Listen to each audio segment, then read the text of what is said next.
e que, em nome de Jesus, ele consiga nos envolver com a sua oratória e com o seu bom humor.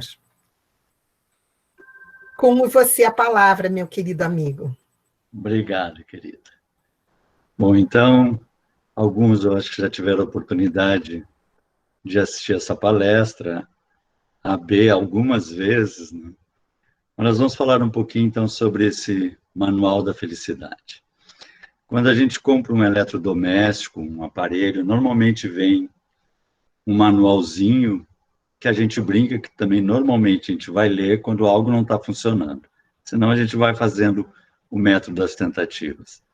E quem se lembra, no início da computação, que nós trocávamos a máquina de escrever pelo computador e tentávamos digitar um texto, perdia o texto, sumia o texto, aí a gente ia para o manual, que na época vinha em livros.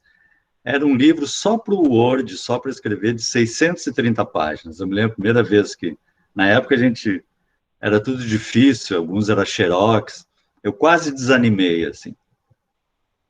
E a gente fica pensando assim, se só para escrever num computador é um manual de 630 páginas, que hoje em dia é online, é escondido, a gente não sabe. Imagina essa coisa mais linda quando chega, o potencial, e que maravilha se viesse, eu brinco duas coisas, eu tenho 3 filhas e 2 netos. Então a primeira coisa que podia vir é um controle remoto para a gente dar uma pausa de vez em quando são pequenininhos. Mas brincando, adoro crianças. E a segunda coisa, um manual da felicidade. Imagina se houvesse um manual para fazê-lo feliz ou para nós sermos felizes. Então, eu tenho feito essa palestra fazendo um marketing, uma propagandazinha, de que foi lançado o Manual da Felicidade. Se alguém tiver interesse, não foi essa semana, aliás, não foi nem esse ano, fazem 2000 anos. Eu estou falando no Evangelho. E Allan Kardec, quando se deparou tanto com os encarnados, mas principalmente também com os espíritos desencarnados, ele recebia mensagens de espíritos que tinham sido extremamente, digamos assim, entre aspas, cristãos, que faziam a caridade, que ajudavam todo mundo, e no plano espiritual estavam extremamente angustiados, estavam desanimados, e outros que às vezes nem pensavam em Deus, e no plano espiritual estavam extremamente bem. E ele percebeu que o que contava não era o que as pessoas faziam, mas o que as pessoas eram, na verdade. Aqueles que nem pensavam em Deus é porque não tinham tempo, porque estavam ajudando um, ajudando o outro, atendendo uma coisa, trabalhando em benefício de algo.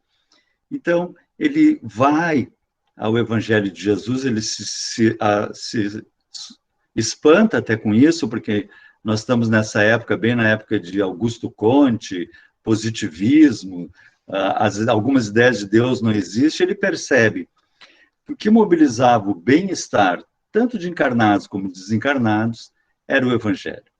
E ele vai, então, ao Novo Testamento, ao Evangelho, pegam as noções morais, e escreve o 2º livro da codificação espírita.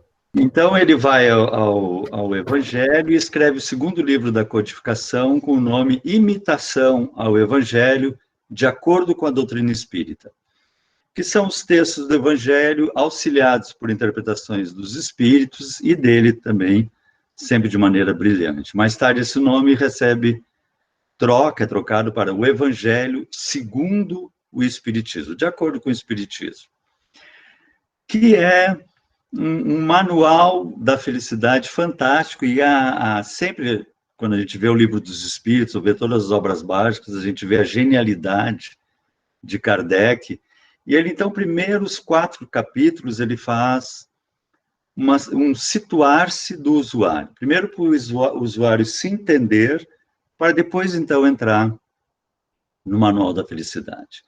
Então, capítulo 1. Não vim destruir a lei. Em verdade vos digo que o céu e a terra não passarão, sem que tudo que se acha na lei esteja perfeitamente cumprido. Nos coloca o nosso amorzão Jesus. O que ele está falando? Que existem leis. nós estamos inseridos em leis. Então, a primeira coisa que o usuário tem que perceber, existem leis e nós estamos inseridos em leis, né? Nós não saímos a passear com o pai ou com o tio desta forma, né? Ele não vai flutuar, porque existe uma lei da gravidade que Newton lá compreendeu, e Einstein depois aperfeiçoa, dizendo que é a curvatura do espaço-tempo, que leva um corpo menor a um corpo maior, mas, enfim, são leis. E nós estamos inseridos em leis. Então, eu posso estar, por exemplo, lá no 10º andar de um edifício, estou com pressa. Então, eu posso estar lá no 10º andar de um edifício, né, e estou com pressa, né, o elevador chega até o 10º andar lotado, desce, eu não consigo entrar e eu estou com pressa. E aí eu percebo que não tem ninguém naquele andar, só estou eu. Ninguém está vendo. O que eu faço? Eu aproveito que ninguém está vendo e desço pela janela. O que vai acontecer? Vou me esborrachar. E não precisa ninguém estar vendo, é uma lei. Então, aqueles pensamentos que eu guardo, que ninguém está vendo, eu vou me esborrachar, porque é uma lei. E eles vão mexer comigo, todo um sistema hormonal, todo um sistema de catecolaminas, vão gerar estresse e vão acabar gerando o adoecimento. Então, existem leis. E Jesus ainda detalha mais ainda, enquanto resta um único J, um único ponto. Ele está sendo radical, está sendo... Às vezes a gente tem muito essa ideia, que eu acho estranha, de um julgamento, alguém nos julgando, alguém nos corrigindo. Parece que Jesus estaria dizendo assim, tem um juiz que vai dizer, viu, tu não acertou, viu, tu não foi bom. Não. Sempre a lei é a lei de amor. E ele está nos falando na evolução. Enquanto eu não evoluir, vai estar marcado em mim a não evolução. Então, vamos dizer assim, a diferença de evolução entre essa pessoa aqui e essa aqui, eu não sei se todos estão vendo gritantemente, né? Uma diferença entre esse indivíduo aqui e esse aqui. É um estado de espírito que a gente vai construindo, a maturidade é um estado da capacidade de viver em paz, de perceber a beleza da vida e de saborear a vida. Existem leis, e à medida que nós percebemos essas leis, que basicamente a principal é a lei do amor, mais nós vamos ter a possibilidade de não esquentar a cabeça, compreender não só o outro, perdoar não só o outro, mas principalmente a nós mesmos. Perceber que nós somos meio panaquinhos ainda, que nós somos macaquinhos melhorados, e estamos tentando, aos pouquinhos, dar uma caminhada. Capítulo 2. Meu reino não é deste mundo. A alma, isso é lindo de Sócrates, a alma se transvia e perturba quando se serve do corpo para considerar qualquer objeto. Tem vertigem como se estivesse ébria, porque se prende a coisas que estão, por sua natureza, sujeitas a mudanças. O que ele está nos colocando aqui? A impermanência do mundo. Sabe aquela casa que a gente sonha em comprar, sonha em construir? Ela vai ficar assim. Tudo inevitavelmente vai se transformar. Tudo, vocês podem ver a minha franja, né? Quem está acompanhando já se transformou, né? O próprio sistema solar, as próprias estrelas nascem e morrem, acredita que mais 6 bilhões de anos, e o Sol também vai colapsar. Tudo se transforma, porque tudo constantemente está em modificação. Mas Paulo já nos dá um toque muito lindo, mas ainda que o nosso homem exterior se corrompa, o interior, contudo, se renova dia a dia. E segue Sócrates colocando, ao passo que quando contempla a sua própria essência, o que é a nossa essência? Meu eu espiritual. Dirige-se ao que é puro, eterno, imortal. Só um minutinho. Então, aqui. E sendo ela mesmo dessa natureza, permanece aí ligada por tanto tempo quanto possa. Cesse, então, os seus transviamentos, pois está unida ao que é imutável. E a esse estado de alma é que se chama sabedoria. Então, o que ele está colocando, Jesus? Que o meu reino não é deste mundo, né? dessa agitação, desse processo, porque a gente tem que perceber a Terra é como uma belíssima escola, com o espírito das mais diversas etapas de aprendizado. Então, nós vamos ter aqueles extremamente bondosos e aqueles ainda ignorantes. Mas, como diz uma mensagem que eu acho linda, do Bittencourt Sampaio, pela psicografia de Chico Xavier, que a Terra é como uma grande nave, que por vezes passa tempestades em que o lastro estala, o barco treme, mas Jesus está no leme. Então, quando nós começamos a meio que nos perturbar com o mundo, nós esquecemos que é uma escola dirigida por Jesus. Tudo está sob controle. Cada um está no seu processo de aprendizagem, no seu processo de crescimento. Então, nós temos que perceber que nós temos o nosso caminho pessoal, o nosso trilho. Eu gosto muito do Emmanuel, ele diz assim, a nossa escritura individual. Então, a gente sempre tem que olhar isso. Quem que eu sou? Eu sou o fulaninho, filho da dona Beltrano, do seu ciclano. O meu caminho, a minha atividade é essa. E eu quero florescer onde Deus me plantou. Fazer o meu caminho. Porque o meu reino não é um mundo externo, mas o mundo interno. Meu reino não é deste mundo externo, mas do mundo interno. Capítulo 3. Há muitas moradas na casa de meu pai, ainda situando o usuário. Não se turbe o vosso coração. Credes em Deus, crede também em mim. Há muitas moradas na casa de meu pai. A gente brinca nos grupos de estudos, se vocês lembram, já participaram dos grupos de estudos da doutrina, se pergunta assim, quantas coisas tem no universo? Diz, meu Deus, né? Mas no livro dos Espíritos nós vamos encontrar que há 3 coisas no universo. Deus, Espírito e matéria. Deus, nós... Só um minutinho. Isso. Deus, nós só podemos sentir pela grandeza, né, o seu amor, a sua paz. Espírito, nós estamos tateando. E matéria, é essa imensidão que nos cerca, do infinitamente pequeno ao infinitamente grande. Mas o que é interessante nisso é que tudo que nós conhecemos da matéria é 4%.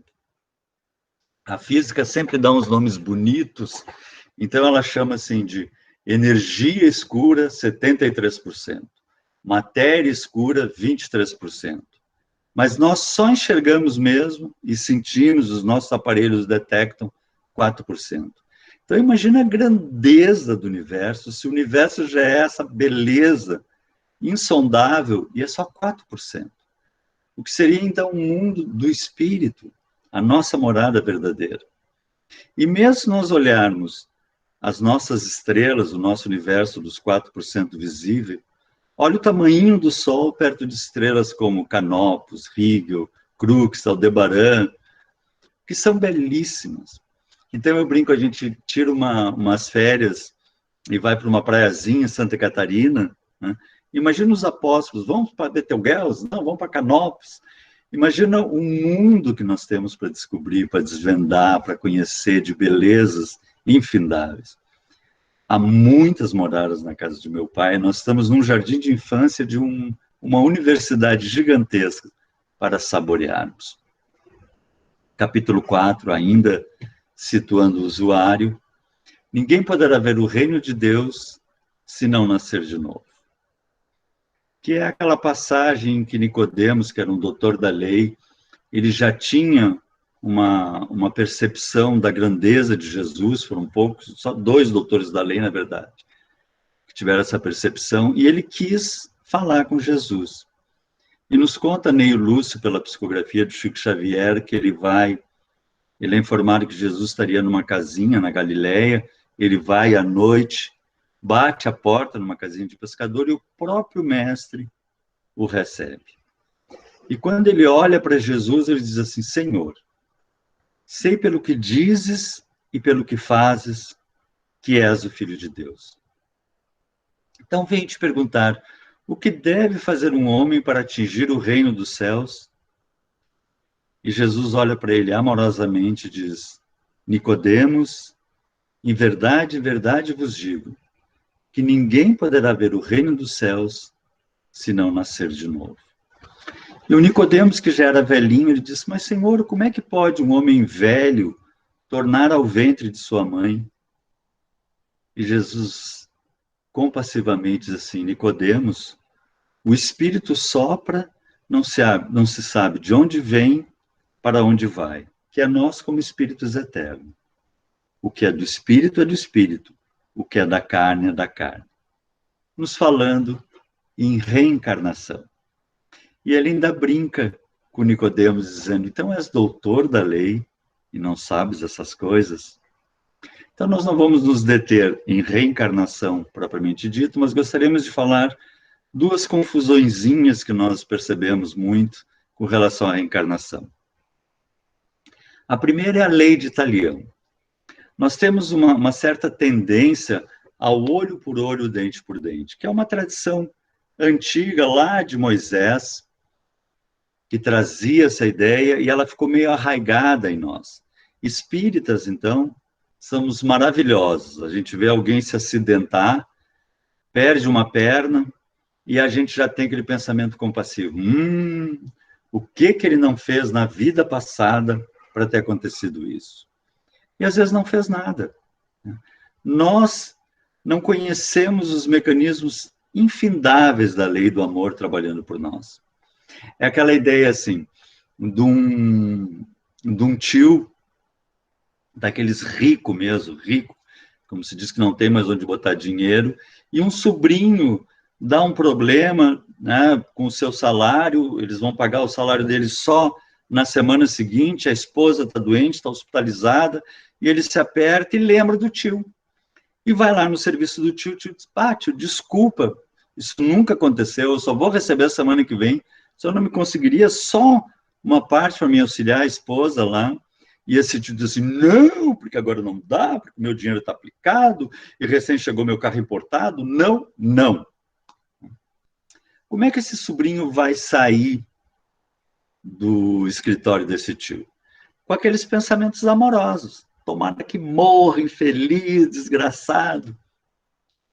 Nós sabemos já, e eu não vou me deter aqui, mas existem estudos até da ciência, do quanto nosso pensamento atua nos neurônios daqueles nos quais nós estamos pensando. Então a gente pode botar simbolicamente que essa carga vai direto para esse tio. Esse tio vai sentir essa carga, não vai perceber de onde vem, vai para casa tenso. Os filhos, que seriam a música para eles, são algo que irrita, ele já briga com todo mundo e vai para o quarto pensar como é que ele vai ganhar mais dinheiro, e fica nessa angústia, né? Acaba, por fim, desencarnando, e chega no plano espiritual, né? Os amigos espirituais, certamente, se ele fez mal para algumas pessoas, ele vai se encontrar com essas pessoas, vai ter que resolver, senão ele vai chegar no plano espiritual e os amigos vão dizer assim: e aí, como é que foi? Ele diz: acho que não foi muito bom, né? Então, vamos tentar de novo. Claro que se vamos tentar de novo, a gente leva no plano espiritual 2 a 3 séculos entre uma encarnação e outra. Mas quando ele for encarnar, ele vai provavelmente pedir: dá para ser com um pouco menos de dinheiro, que eu acho que a outra vez eu me perdi. Porque a lei não é de Talião, a lei é de amor. Então tenta ir com menos dinheiro, mas para te ver quais são os verdadeiros valores da vida. Sempre a lei é de amor. Eu me lembro de uma historinha que eu já contei várias vezes em palestra, quem assiste, de uma senhora do grupo espírita do Chico Xavier, que ela era uma trabalhadora muito dedicada e perdeu o esposo, ficou só com 2 filhos, com uma certa dificuldade até, e um dos filhos apresentou uma patologia, uma doença, que eles foram ver, uma doença genética grave, e logo em seguida ele desencarnou. Imediatamente foram olhar o outro filho para ver Se ele teria, ele tinha a mesma patologia, a mesma doença, e logo em seguida desencarnou. E os espíritas lá da casa do Chico Xavier, né, como nós, já foram com aquele jeitinho para o Chico. Ai, Chico, coitadinha, porque a gente introduz assim, né? Coitadinha. O que será que ela fez para passar por uma coisa dessa? E o Chico, naquele amor dele, naquela grandeza, diz assim: Emmanuel está me dizendo que ela não fez nada do que vocês estão pensando. Ela é um espírito de escola, ou seja, um espírito evoluído, que veio para realizar um trabalho na Terra, que ela tinha uma missão muito grande ali junto ao Chico. E ela ficou sabendo o problema desses meninos e disse: então deixa eles virem com meus filhos que eu atendo. Por puro amor, por pura missão. Então, eu sempre brinco, quando vocês chegarem em casa e verem aquela barriga vendo televisão, é missão. Né? A gente nunca sabe quando é missão ou quando é prova, como a gente gosta de usar. Né? Mas sempre que a gente coloca amor, se transforma em missão. Porque a lei não é de talião, a lei é de amor. E o outro aspecto que eu gostaria de falar, que também às vezes a gente ouve uma certa confusão, é a metempsicose. Porque a reencarnação não é algo da doutrina espírita. Os antigos chineses, os antigos indianos, os antigos egípcios já nos falavam sobre reencarnar. Mas todos traziam essa ideia de que nós podíamos reencarnar para trás, voltar a ser um animal ou seguir adiante. E os espíritos nos trazem uma notícia maravilhosa. Nós nunca regredimos. A evolução é sempre para frente. O máximo que nós podemos fazer é estacionar quando nós nos fechamos em nós mesmos, num ódio, numa mágoa intensa, nós freamos o processo, aí a dor nos empurra. Mas sempre adiante. Então isso é legal porque a gente já começa num primeiro princípio, assim. Calma. Calma. Porque o que eu conquistar, eu vou conquistar para sempre. Isso é maravilhoso. Né? Então, calma, vamos aos pouquinhos tentando, um pouquinho ali, um pouquinho lá, cair, levanta de novo. Calma, eu estou conquistando aos pouquinhos. E eu coloquei aqui uma foto de Platão, porque Platão tem uma característica, uma frase muito interessante, que eu sempre, quando eu faço essa palestra numa casa espírita, eu digo que se as moças quiserem colocar uma frase na parede do quarto, pode colocar uma frase de Platão, discípulo de Sócrates. Ele dizia assim, já lá na antiga Grécia: se fores um homem bom, justo, honesto, reencarnarás, vejam, reencarnação, no corpo de um homem belo e inteligente. Mas se fores maus, reencarnará nos animais ou nas mulheres. Eles não eram nem um pouquinho machistas, vocês podem perceber isso, né? O horror dessa frase. Então, nós temos dois erros gravíssimos nessa frase. Primeiro, o reencarnar para trás, que nunca acontece. O que nós conquistamos vai sempre para frente, dali onde paramos e em diante. E o segundo, eles não tinham essa percepção de que homens e mulheres somos espíritos eternos, que encarnamos ora como homem, ora como mulheres, sendo que dá para abrir um parênteses aqui, fazer de uma característica, a partir da metade do século passado, 1950, as mulheres deixaram de ser aquela coisinha, eu vou quebrar minhas unhas, bota um casaquinho na poça d'água para mim pisar, e passaram a desenvolver a polaridade positiva, a polaridade masculina, de uma forma positiva. E a gente vê a mulher hoje em dia plena, plenificada, em suas atividades de trabalho, sensibilidade, amor, ela cuida do lar, cuida dos filhos, trabalha. E nós, homens, agora temos que ver se estamos saindo do processo de machão, né, de dono da situação, para sermos sensíveis, para percebermos um pôr do sol, percebermos uma flor, percebermos a beleza da vida, porque todos estamos conquistando ambas as polaridades no desabrochar que temos pela frente, nessa grandeza que é evoluir. A partir daí, situado, então, o usuário, nós entramos no Manual da Felicidade, que foi quando o nosso amorzão subiu ao monte e deu cântico à humanidade. Ele disse assim: felizes aqueles que, e disse uma coisa. Felizes aqueles que, e nos disse outra coisa. Felizes aqueles que. E ele não disse assim, felizes aqueles que, porque depois que morrer. Não, agora. Em verdade vos digo, que aquele que ouve minhas palavras e me segue, desde já receberá o seu galardão. No Evangelho não está felizes aqueles que, está bem-aventurados. Mas bem-aventurados, ou seja, felizes aqueles agora que fizerem essas coisas. Por isso o Manual da Felicidade, por isso o Evangelho é o código de viver bem. Quer viver bem, está ali, tudo explicadinho. A gente ainda traz aquele ranço, né, do chicotinho, minha culpa. Mas nós já estamos no 3º milênio. O milênio da renovação, no milênio da construção da nossa autoconsciência, da nossa paz.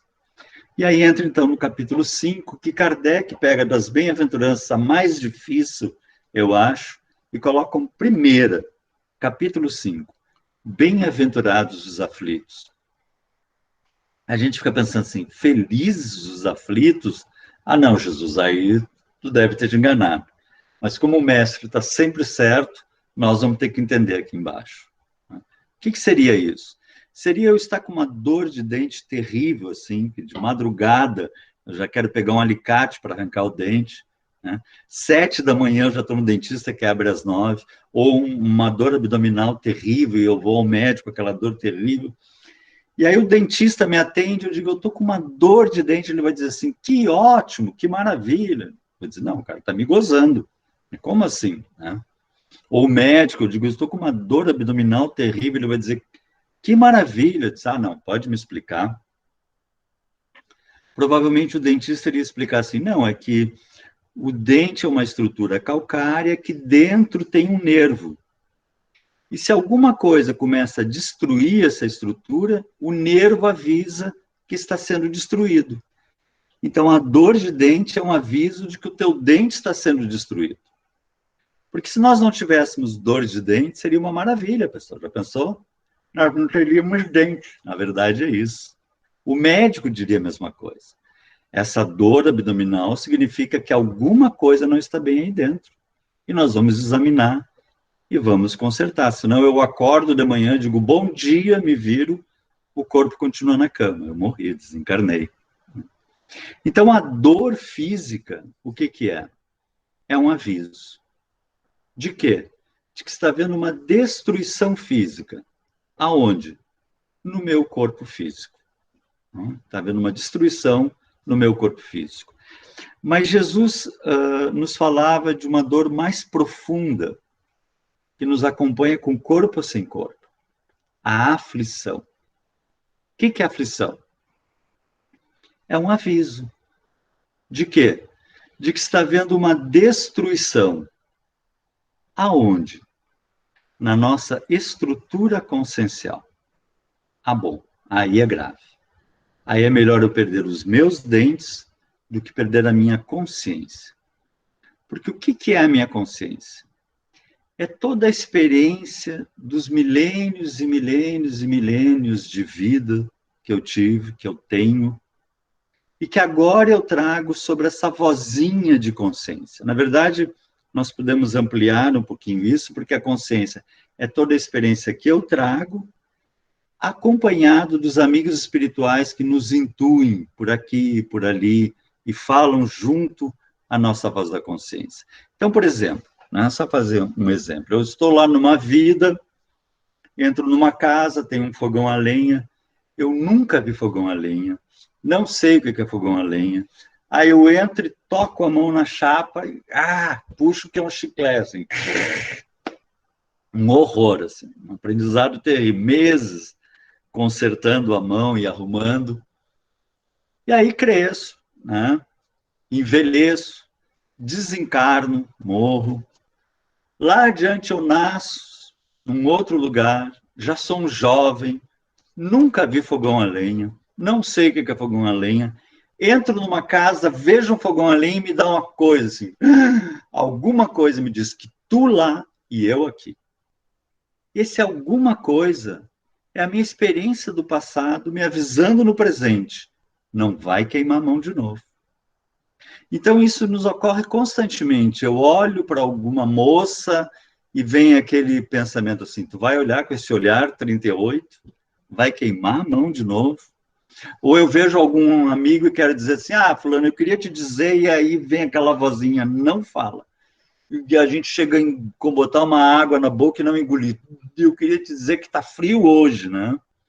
Não fala. Né? Então, essa voz vai nos dirigindo o caminho para que nós não entremos novamente nesse mecanismo de dor. É a nossa voz da consciência. Mas aí vem uma coisa muito interessante que a ciência descobriu, que nós temos um chamado circuito de punição e recompensa no nosso cérebro. Olha que coisa maravilhosa. O nosso cérebro tem automatismos maravilhosos. E um deles é esse circuito de punição e recompensa. Então, o Instituto Max Planck, de Estudos do Cérebro, na Alemanha, localizou que nós temos uma supressão de dopamina milionésimos de segundo após uma decisão errada. O que é isso? A dopamina é um neurotransmissor que nos dá prazer. Né? Então, se a gente vê um prato de comida, essa água na boca, na verdade, é acompanhada pela dopamina, por esse prazer que nos vem e que nos enche de alegria, de disposição. Então, a dopamina é prazer. Quando eu faço uma atitude errada, vejam só, milionésimo de segundo após, eu tenho uma supressão, o cérebro recolhe a minha dopamina. Então, eu tenho aquela coisa assim, não devia ter dito isso. Não devia ter olhado assim. Não devia... Veja que coisa maravilhosa. Mas o que é esse não devia ter dito isso? É uma aflição. Então, é um mecanismo divino dizendo dentro de nós, esse caminho está errado. A gente tem a possibilidade de ir nos trilhos, serenamente, ou quando nós caímos dos trilhos, nós passamos a tremer nos dormentes, naqueles tocos, aí diz, estou precisando tomar uns passos, Jesus me ampare, ele nos coloca novamente nos trilhos. Então, a aflição é esse mecanismo de que eu estou me desviando do processo. É interessante que nesse mecanismo de aflição, o que alguns fazem, e principalmente antes faziam com mais facilidade, né? Toma uma gelada. O que acontece quando eu tomo uma gelada, bebo uma bebida alcoólica? Eu cedo todo o meu cérebro, estrago todo esse processo e passo a ser uma bobada a vida inteira. Né? Que é o que acontece com muitos de nós. Ou então, eu centro minhas atenções, em vez de eu olhar que eu estou com uma aflição, eu centro no consumismo, centro nas notícias, centro no mundo. Então, nesses momentos de pandemia, tem sido muito interessante, a gente tem percebido a necessidade de ficar com nós mesmos. Nós já não estamos mais tendo tanto mecanismos de fuga e temos que olhar mais para a nossa aflição. Mas a aflição é sempre simplesmente esse gesto. Não é por aí o caminho. Né? Bem-aventurados vós que agora tendes fomes, porque sereis saciados. Bem-aventurados vós que chorais, porque rireis. Olha o amor de Jesus. Né? Porque a gente percebe, então não era esse o caminho. A gente sempre vai perceber isso. Se a gente olhar para trás, a gente vê como a gente era mais panaca, mais duro, mais bobalhão, como a gente está amadurecendo e está tendo mais possibilidade de não esquentar a cabeça, de saborear, porque rireis. Né? E existe, portanto, também um mecanismo de recompensa. Sempre que eu tomo uma atitude correta, o cérebro me inunda de dopamina. Sempre que eu ajudo, eu não vou entrar nesses detalhes aqui, mas que eu ajudo uma pessoa, existem inúmeras pesquisas, aumenta o meu sistema imunológico e aumenta a minha alegria de viver. Então, quando nós estivermos assim, para. Isso é extremamente importante, porque eu gosto do André Luiz, que ele diz assim, esses são os momentos de sementeira perigosa. A gente está aflito, a gente está meio ruim, meio irritado, para porque é exatamente o momento que a gente vai dizer para alguém que a gente ama o que a gente não queria dizer, vai tomar uma atitude que a gente não gostaria de tomar. Então eu brinco assim, se estiver até no serviço e sente que não está bem, vai para o banheiro. E chega lá e diz assim, Jesus, eu não estou bem. Eu tentei, eu levantei cedo, eu fiz a minha prece, fiz a minha meditação, tentei ser legal com todo mundo, eu não estou bem. E ele vai nos dizer assim, mas aquele pensamentozinho que tu teve com relação ao chefe, ele ia sentar na cadeirinha, explodir aquela bomba, uma cabecinha para o lado, dizer, senhor, aquilo foi só, né? Mas aquilo lançou as catecolaminas, aquilo lançou... Então é interessante isso. Sintoniza com o alto e diz, Senhor, eu não estou bem. E ele vai nos mostrar o caminho do amor. Bem-aventurados os aflitos, porque eles não precisam trilhar o caminho da dor e podem seguir no caminho do amor. Olha que coisa linda isso. Capítulo 6. O Cristo Consolador. Vinde a mim, todos vós que estáis aflitos e sobrecarregados, que eu vos aliviarei. É um amorzão. Tomai sobre vós o meu jugo e aprendei comigo. E olha o que nós temos que aprender com ele. Que sou brando e humilde de coração. Então, que coisa boa a gente ter brandura, a gente não esquentar a cabeça, a gente ser mais relaxado, perdoar, amar, e ficar quietinho no nosso cantinho, não querer resolver o mundo, ficar quietinho no nosso cantinho, tentando ser o mais legal possível, sou brando e humilde de coração, e achareis repouso para vossas almas, pois é suave o meu jugo, e leve o meu fardo. Nós é que nos sobrecarregamos. O nosso caminho pessoal é um caminho extremamente suave. Nós é que somos como aquela criança rica que tem todas as bonecas, mas chora e esperneia porque não tem uma ou outra boneca que ela queria.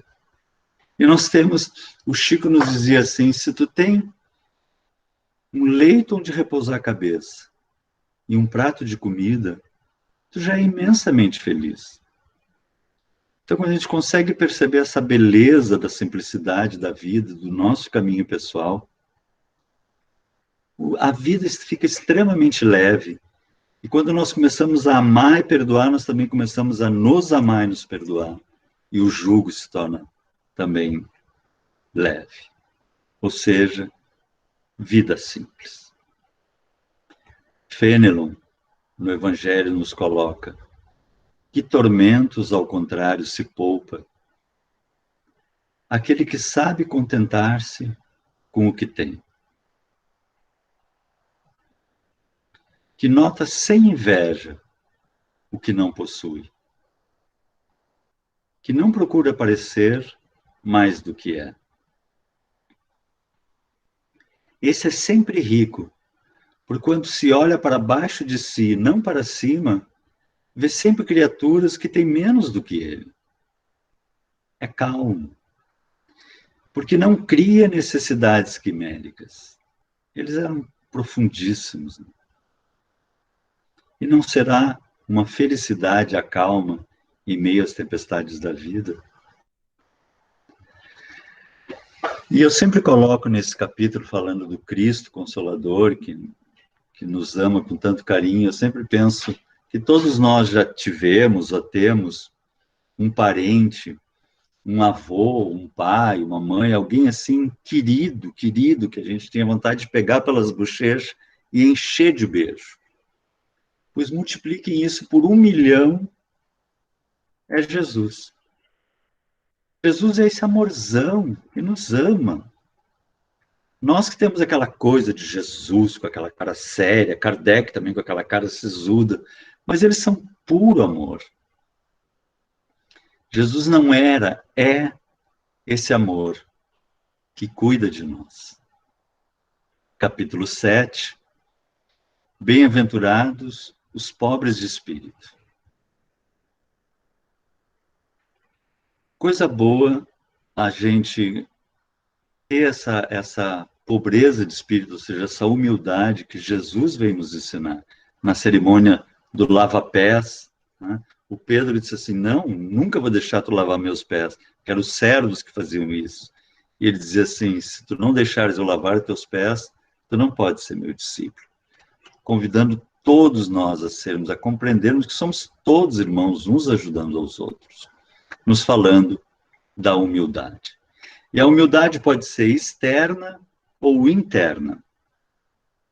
A humildade externa é assim, como eu estava falando lá, né? A gente tira aquelas férias, vai para Santa Catarina, aí volta com os amigos, diz assim, bah, eu estava numa praiazinha pequenininha, numa casinha de pescador, muito legal, e tem alguém na roda que diz assim, ah, tu estavas lá? Eu estava em Búzios, depois fui para o sul da França. Dá vontade de dizer assim, e por que não ficou no sul da França lá? Ninguém gosta.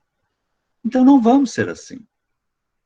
Vamos ficar quietinhos, né? Simples, quietinhos nas nossas conquistas e nas nossas carências. Né?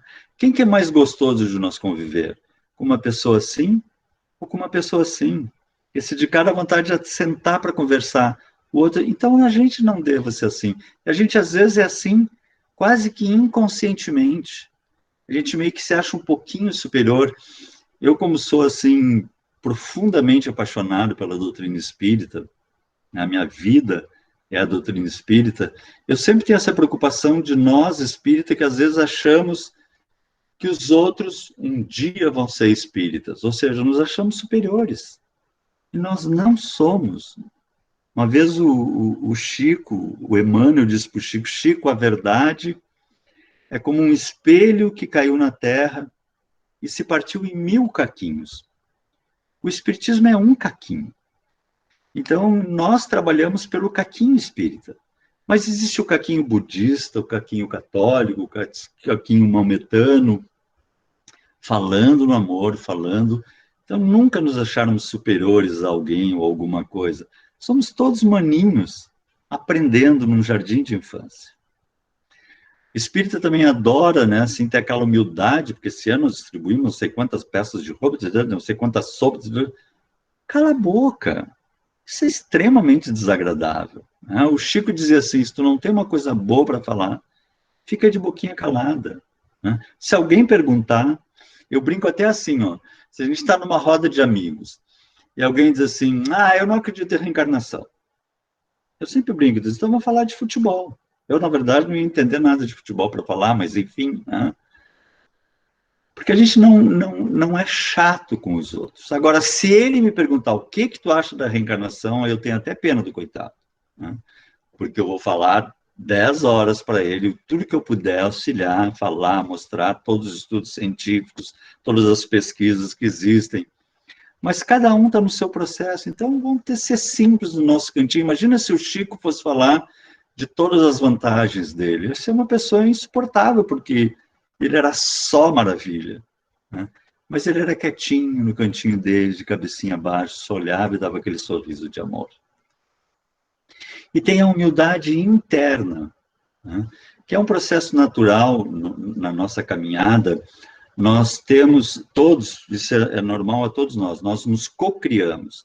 Então, nós vemos uma outra pessoa, analisamos aquilo que nós achamos interessante ou não interessante, e o interessante nós, consciente ou inconscientemente, copiamos. Só que aí, às vezes, a gente começa a copiar o que não deve, né? Existem pessoas, vocês não vão acreditar em mim agora, mas eu vou falar, existem pessoas que assistem novela. E aí vem aquele lá, o rei do gado, a rainha das galinhas, e ele já fica falando todo assim, e ela já corta o cabelinho daquele jeito, e já é aquele sofrimento para o ser o que não é. Fica com uma personalidade insustentável e sofre. Então eu leio a vida do Bezerra de Menezes, eu leio a vida do Chico Xavier, já quero ser um Chico Xavier. Eu não sou.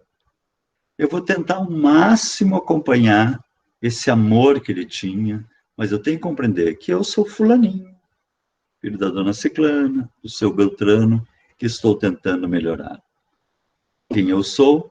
Eu sou esse serzinho, filho de Deus, essa maravilha que ele nos criou. Capítulo 8.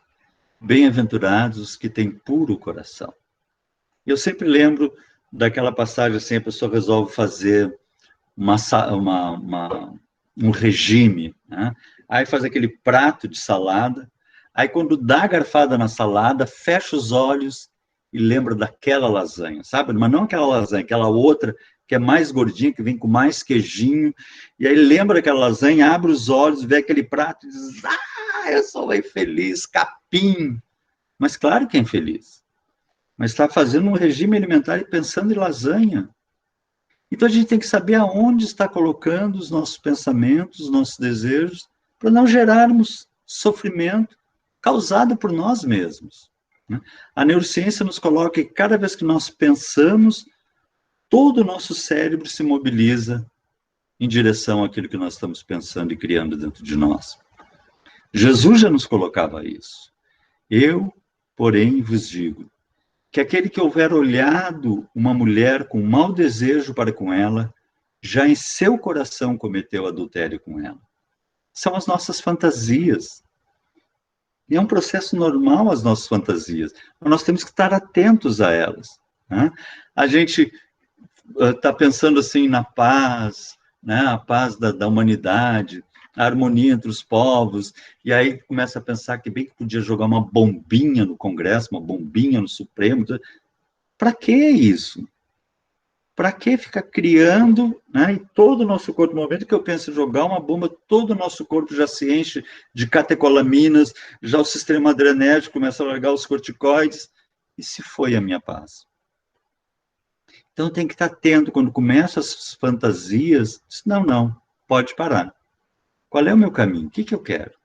Eu quero a paz, eu quero o amor. Cada um está no seu processo de crescimento. Cada um está coordenando, fazendo a sua atividade correta ou não correta, mas isso pertence ao Pai de amor, pertence a Jesus, que está governando a Terra e dirigindo cada processo e permitindo que cada processo se desenvolva para o nosso crescimento. Qual é o meu caminho pessoal? Eu quero estar em paz na minha caminhada. Não quero sintonias negativas. Bem-aventurados os que têm puro coração, porque sabem o que querem e seguem o que querem. E, portanto, caminham na paz. Como é lindo, como o Evangelho nos convida o tempo todo ao trilho da felicidade, à leveza, ao caminho em paz. Capítulo 9. Bem-aventurados os brandos e pacíficos. Aqui, normalmente, eu conto a história do meu pai, e eu pedi permissão para ele, que foi muito interessante. Eu dei permissão para ele uma vez, ele já tinha desencarnado, e eu pedi permissão para contar a história dele. Eu gostava de sentar, até hoje eu sento em posição de lótus para meditar, e vou fazer a prece. E aí eu me sentei na posição de lótus, fui meditar para fazer a prece, e ele entra em espírito, porque às vezes eu tenho essa sensibilidade um pouco dilatada, sorrindo, numa alegria infinda. Depois, isso foi logo em seguida que ele desencarnou. E depois, agora, a gente tem um contato mais íntimo, assim, ele está numa situação muito, muito legal, assim. E ele entrou sorrindo, assim, e me deu aquela emoção, eu disse, pai, né? Ele diz assim, aposto que tu não lembrou que era meu aniversário. Eu digo, na verdade, eu nunca me lembro nem do meu aniversário. A minha esposa tem que me lembrar do aniversário das filhas. Eu faço uma salada total de idades, datas, assim. E aí eu perguntei para ele, posso contar? E ele sorriu, assim, dizendo assim, mas imagina, é bobagem, é claro que pode, né? Então, eu narro essa passagem, assim, que meu pai vem de uma família tradicional de Porto Alegre, tem várias coisas com o nome da família, tem até uma rua em Porto Alegre com o nome dele, e ele foi muito estudioso, muito cientista, foi, assim, uma sumidade na área dele, mas, entre aspas, ateu, e não era ligado à questão religiosa, principalmente a esse capítulo, Bem-aventurados os brandos e pacíficos. Uma pessoa nobre, uma pessoa extremamente culta. Nós somos 3 irmãos, a gente saía às vezes no fim de semana para passear, de carro, e aí começava aquelas coisas de criança se implicando no banco de trás, ele se virava, era um tapa só, assim. Ficava todo mundo duro. Por que com vocês não dá para passear? Não sei o que. Acabava o fim de semana. Na mesa, se nós tivesse alguma coisa, ele envermelhava, assim, porque ele não conhecia o Bem-aventurados Blandos Pacíficos. No trânsito, se alguém atravessasse, ele fechasse ele botava o corpo para fora, filho disso, virava um animal, uma pessoa nobre, culta. E claro, esse processo, como a gente colocou, sempre que nós lançamos um pensamento, lançamos um mecanismo assim, todo o nosso corpo trabalha, né? A gente diz assim, lança o afeto, nosso corpo trabalha as emoções, e ele começou a se detonar. Nós fomos depois morar em São Paulo, uma época, ele foi diretor da maior estação de tratamento d'água do mundo, que é a estação de Guaraú, água para 25 milhões de pessoas. Ele dirigia uma equipe de japoneses, uma equipe de franceses, ele era uma sumidade, realmente, na área dele. Mas com 45 anos começou a desenvolver diabetes, depois desenvolveu problema de colesterol, problema de pressão, porque a gente se explode, joga todos os processos das catecolaminas, dos corticoides, e vai destruindo o nosso corpo. Ele não conhecia o Brandos e Pacífico. Nós voltamos depois para Porto Alegre, ele se tornou diretor na Escola de Engenharia da PUC, e naquela época a gente tinha muita liberdade, isso aconteceu com meus 2 outros irmãos, e aconteceu comigo. Quando chegou na época do vestibular, ele disse, Rogério, agora é vestibular, tu fica à vontade. Tu pode escolher qualquer engenharia. A coisa era levemente suave, assim. Ai de que não fosse engenharia. Os meus 2 irmãos também a mesma coisa. Né? E de preferência na PUC, quando ele era diretor, e ele contratava os professores e tudo mais. E aí eu fui fazer engenharia na PUC com ele lá. E era interessante que eu acho que na PUC até hoje é assim, a gente se matriculava na cadeira e não sabia qual professor pegava, só sabia a cadeira. E aí ficava torcendo para ver aquele professor. E ele era considerado, né, fulano, o ralador. Graças a Deus, na época eu compreendi a dedicação dele. Todos os dias, imagina na engenharia, 60 alunos, todos os dias, por turma, ele dava a matéria, puxa em uma folha e provinha. Os alunos queriam esguelar ele. Né? Faça esse exercício, vale nota.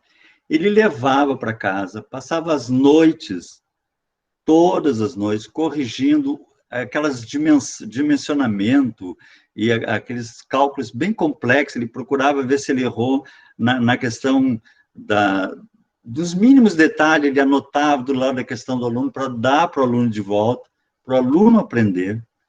Chegava a época das provas, se ele pegasse um aluno colando, era 0, e as outras provas ia fazer na mesa dele, ou ele botava mesas lá na frente. A gente, na faculdade, já se acha adulto, assim. Então, aquilo era um horror. Né? E eu me lembro que, quando chegava o primeiro dia de aula, na cadeira dele, ele dava hidráulica, dava várias cadeiras, e ele entrava na sala de aula, sempre tinha alguém que dizia assim, não, pai, esse velho desgraçado, eu peguei, como é que fui pegar esse infeliz, tal. Terminava de falar, eu dizia assim, é meu pai.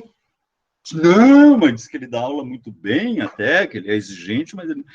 eu sei que vários constrangimentos depois, eles já sabiam que era o filho do fulano, e aí já não chegava mais comentários para mim.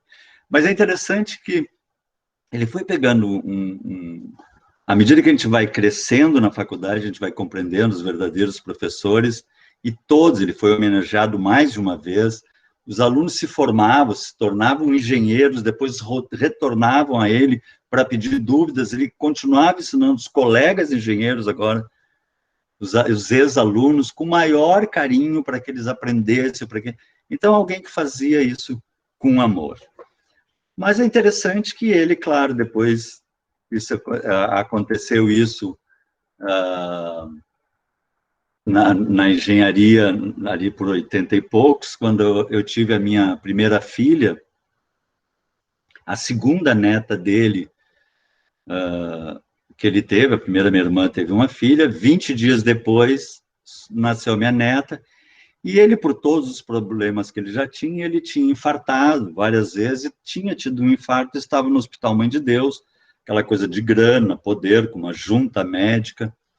E ele disse para os médicos, na UTI ele estava, que não estavam deixando a neta dele entrar para visitar, porque naquela época uma neta, um bebê recém-nascido não entrava na UTI, eu não sei como é que é hoje em dia, né? E aí o médico disse, não, mas um bebê recém-nascido não pode entrar aqui na UTI. E ele disse, então eu quero ir lá visitar minha neta. Ele disse, não, mas tu não pode ir lá visitar a tua neta, porque está cheio de aparelhos, né? Não, catéteres e tudo mais, tu não pode sair daqui. E aí aquela coisa do poder, da falta do brandos e pacífico, ele disse assim, ou a minha neta vem me visitar, ou eu vou visitar minha neta. E o médico foi direto com ele, tu não vai visitar tua neta, porque eu não te dou alta. Ele disse assim, então eu me dou alta. Arrancou todos os aparelhos, se levantou, assinou um termo de responsabilidade, saiu do hospital, foi para casa, pegou minha filha e morreu logo em seguida. A história é triste, né? Mas que nos mostra, e por isso eu botei aquela imagem, agora são 3 filhos, já tenho netos, enfim, a minha filha, minha irmã também, com filhas e netos, né? Mas a história nos mostra que, às vezes, a gente fica fantasiando também, se eu tivesse poder, se eu tivesse dinheiro, mas a felicidade não é deste mundo, é deste mundo, é do mundo interno. E onde o usuário tem que prestar atenção não é no mundo externo, mas é no mundo interno. Que aqui nós vamos semear a nossa capacidade de saborear os que amamos e crescer. Capítulo 10, nós já estamos encerrando. Amai os vossos inimigos. Pois se amardes os que vos amam, que galardão tereis? Não faz os publicanos também o mesmo? Eu aqui vou botar só esse slide do Emmanuel, que eu gosto muito dessa passagem. Não subestime o inimigo. Não existe inferior, somos todos irmãos. Podemos estar aparentemente numa posição inferior, mas não existe, né? É possível que os outros, nos diz Emmanuel, que os outros te guerreiem gratuitamente, hostilizando-te a maneira de viver.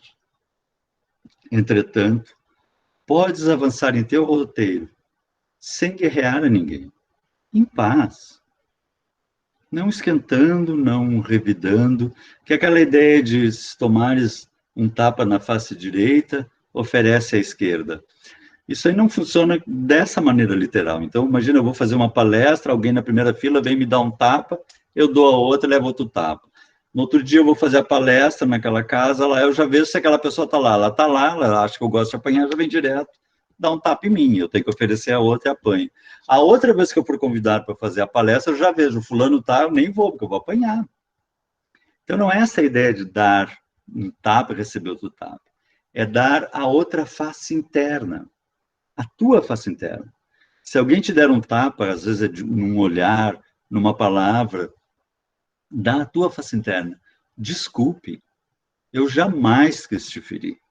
Eu sou um panaca, desculpa, mostra a tua face de amor, mostra a tua face de paz, porque tu quer estar em paz.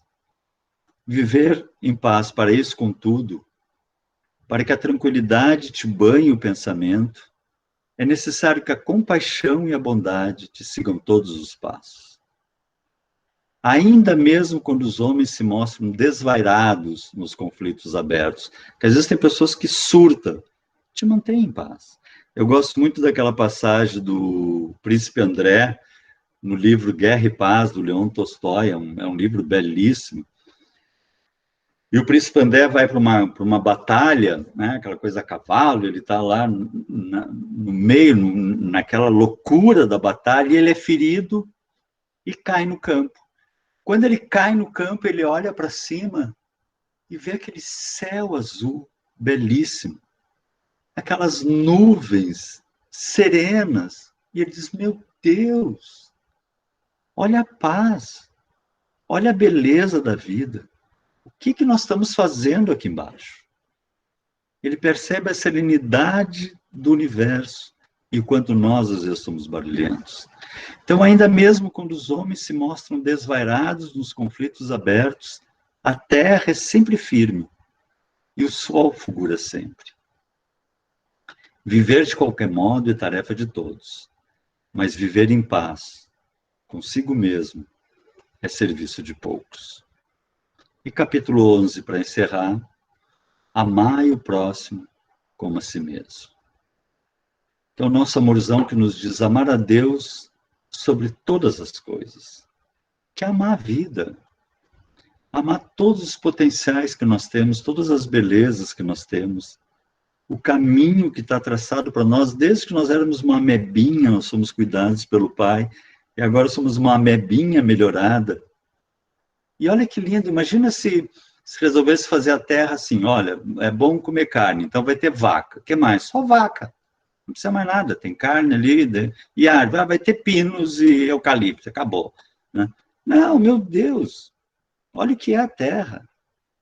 Cada passarinho com uma beleza, cada fruta com um sabor, cada nascer de sol e pôr de sol, a beleza da vida nos convidando constantemente a agradecer esse paraíso que nós estamos vivendo e convidados a interiorizar esse paraíso dentro de nós. E ama o próximo como a si mesmo. Ou seja, se ama. Esta é a minha horinha.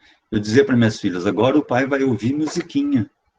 Que era a minha horinha de ouvir musiquinha. Eu sempre gostei de apagar a luz e ouvir uma musiquinha. É a horinha de o papai ler. É a minha, nós temos que ter, nos amar e ter a nossa horinha. Saborear a vida. Porque aí, nos amando, nós vamos poder amar o próximo como nos amamos. Dando a hora e dando tempo àqueles que nos cercam.